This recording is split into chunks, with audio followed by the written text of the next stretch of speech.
If you focus on these three pillars, it'll massively increase your business revenue and your quality of life.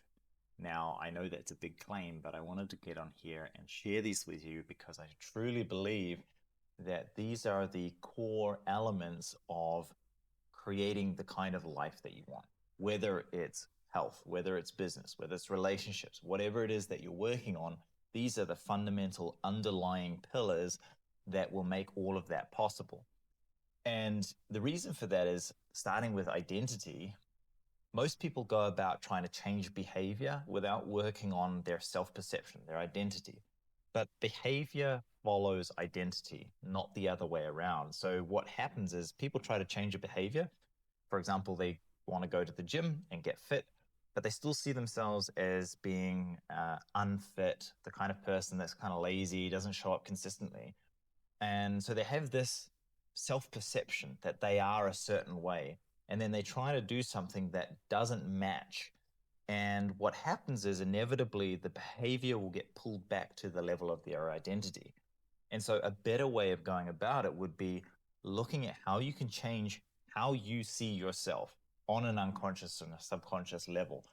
Because when you start to see yourself as somebody who naturally shows up, who is consistent, who looks after themselves, who is successful, if it's a matter of wanting to become more financially successful, then once you see yourself as that is who you are, that you are a wealthy person who attracts money and that opportunities come to you easily, once you start to see that really as your core, the core of who you are, then all of your actions will start to naturally follow that identity.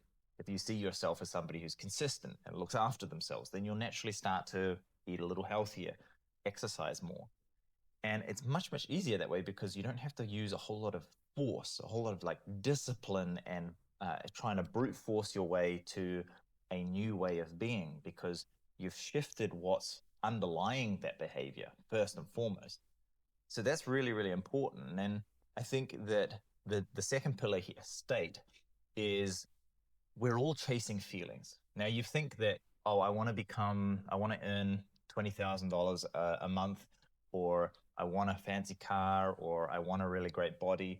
Whatever the outcome is that you're going for, actually what you're after is the feeling that you will experience as a result of having that outcome. So we're always chasing emotions.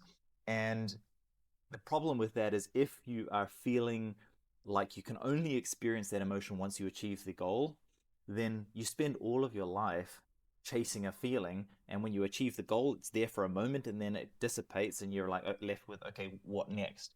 And you spend your entire life trying to chase a feeling. Well, what if you could then instead feel the way that you want to feel in the moment? And by doing so, by intentionally and consciously choosing your internal state, that drove you even more towards achieving the external goals. In fact, it makes it much easier because you know this. If you're energized, if you're optimistic, if you have hope and a dream and you're passionate about something, how much easier does it become to achieve your goal? It's way easier. So we know that if you can intentionally choose your internal state, choose how you feel, then you're much better or much more equipped to achieving whatever it is that you're working towards. And the benefit, of course, is that you're going to feel good in the moment as well. It's not going to be constantly putting off the feeling of accomplishment, putting off the feeling of I am enough and I am deserving of wealth and all of these sorts of things because you feel it in the moment.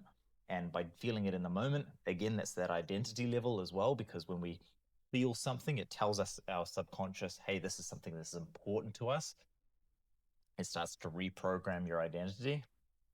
And by doing so, you're going to start moving towards your goals, the external physical stuff that you're wanting, much faster. And then the third pillar is direction. It's what is it that you're working towards? Now, the reason that this is so important is that we experience positive emotion in accordance to our goals. So somebody who doesn't have any kind of goals in life is never going to feel truly alive. Is never going to feel really passionate and driven because they don't have anything to work towards that they're moving towards. what happens is that once you have a goal, you can think of emotion as a corrective navigational system. It's not about feeling good or feeling bad.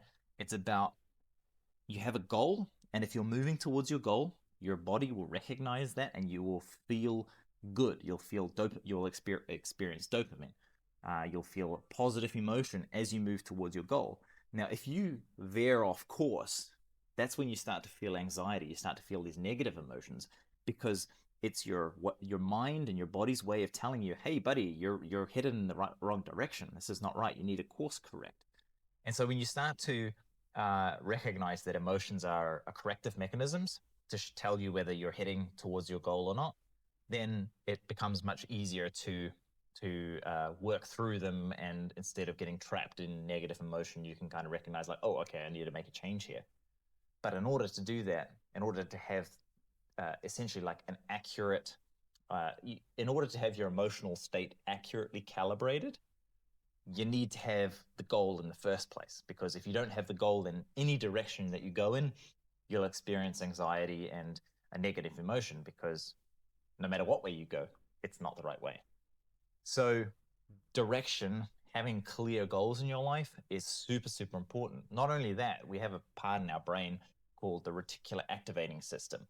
And what happens is when you have a direction, when you have a clear goal, your mind starts to filter out information that's irrelevant to it, and it will start showing you the opportunities, the things that are really important that are going to help you achieve your goal. Because these things, these opportunities, they're everywhere around us, everywhere around us. But unless you have decided on a specific, clear, emotionally relevant and important goal, you won't be able to spot those opportunities, because your brain is showing you things that are important to you. And if you don't have that goal, then you're not being shown the things that are going to help you towards that goal. So it's really important to have the direction as well. Now, these core pillars are what I focus on when I'm helping people to change how they're thinking, how they're feeling, to get rid of their limiting beliefs.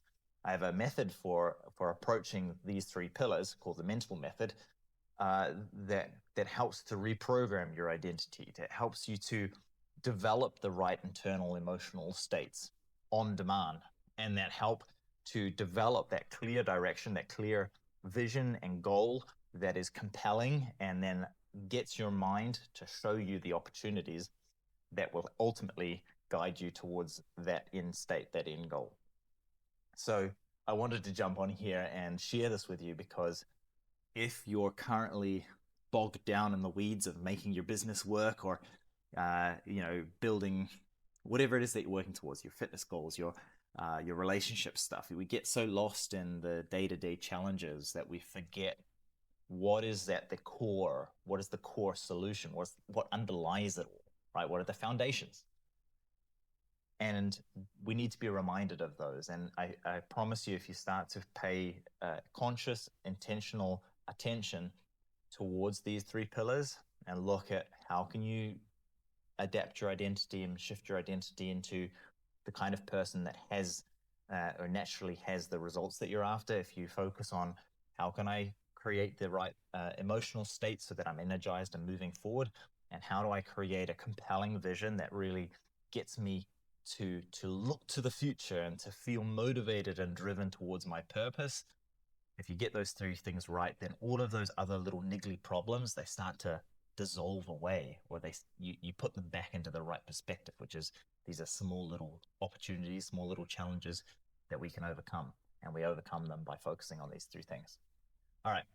I hope that's helpful. Let me know if it is in the comments, or if you've got any questions, or if you are currently struggling in one particular area and you're wanting to get a clear idea of how you can fix or solve that problem by focusing on these 3 pillars.